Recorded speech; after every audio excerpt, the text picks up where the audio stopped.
नमस्कार दर्शकों आपको बता दें कि कल हमने आपको एक खबर दिखाई थी कि किस तरह से गोकलपुरी विधानसभा में गोकलपुर गांव में झुग्गियों में आग लग गई थी, जिसके कारण 7 लोगों की मौत हो गई थी।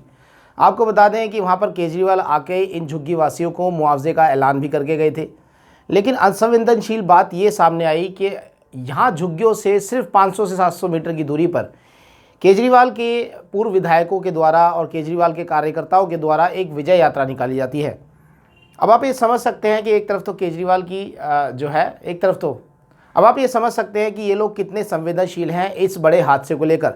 आपको बता दें, दिल्ली में इस विधानसभा में इतना बड़ा हादसा हुआ और किसी ने भी ये नहीं सोचा कि इस विजय यात्रा को टाला जाए या इस विजय यात्रा को कल की जगह पे परसों कर लिया जाए या आज की जगह पे कल कर लिया जाए, ऐसा भी कुछ किसी ने नहीं सोचा। लेकिन इन्होंने अपने प्री व्यवस्थित शेड्यूल के हिसाब से अपनी विजय यात्रा को निकाला और ये भी नहीं सोचा गया कि बराबर में 500 से 700 मीटर की दूरी पर इतना बड़ा हादसा हो गया है।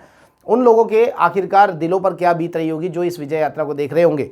आपको बता दें, ये विजय यात्रा रोहतास नगर की पूर्व विधायिका इस वीडियो में आपको दिख रही हैं, जो कि लोगों को संदेश भी दिख रही हैं। हम इनका नाम भी लेना पसंद नहीं करेंगे क्योंकि ये बहुत ही निंदनीय कार्य है हमारी तरफ से। हम आपको बता दें ऐसा किया गया है क्योंकि मुझे ऐसा लगता है कि ये बड़ा ही निंदनीय कार्य है। और दर्शकों आपको बता दें, इसमें बीजेपी भी पीछे नहीं है। बीजेपी ने भी हर्ष विहार में एक अपना ऐसा ही 4 राज्यों में जीत का जश्न मनाने के लिए एक विजय यात्रा निकाली। इसमें भी विजय यात्रा एक मोटरसाइकिल रैली के द्वारा निकाली गई। उसके भी वीडियोस आप अपनी स्क्रीन पर देख रहे हैं। सवाल ये खड़ा होता है कि आखिरकार इन पार्टियों को हो क्या गया है। एक तरफ तो उत्तर पूर्वी लोकसभा में इतना बड़ा भीषण हादसा हुआ है और वहीं ये दूसरी पार्टियां उसी विधानसभा में या उस विधानसभाओं के थोड़ा से नज़दीक में विजय यात्रा निकाल रही हैं। क्या इन पार्टियों को शर्म नहीं आ रही? क्या उन लोगों की मरने वाले लोगों से इनको जरा सी भी सांत्वना नहीं है?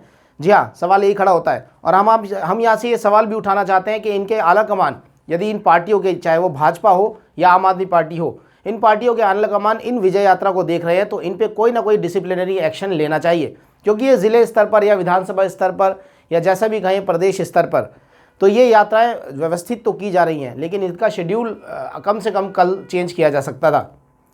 क्योंकि आपको बता दें कि ये यात्रा या तो विधानसभा स्तर पर की गई होगी या जिले स्तर पर की गई होगी। अब ऐसे में सवाल ये खड़ा होता है कि यात्रा को मैनेज करने वाला कौन है? इसमें कसूर शायद हमें शायद महसूस होता है कि इसमें कसूर उन कार्यकर्ताओं का नहीं है जो इस विजय यात्रा में शामिल हुए हैं।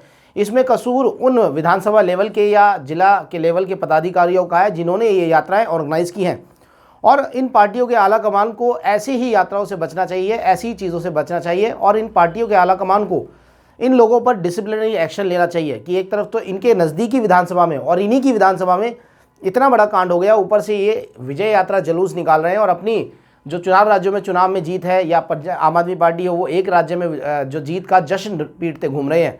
इससे साफ जाहिर होता है कि ये सब लोग सिर्फ चुनाव के लिए आपके बीच में थे। इनको आपकी सांत्वना से कोई सरोकार नहीं है। जी हाँ, नमस्कार।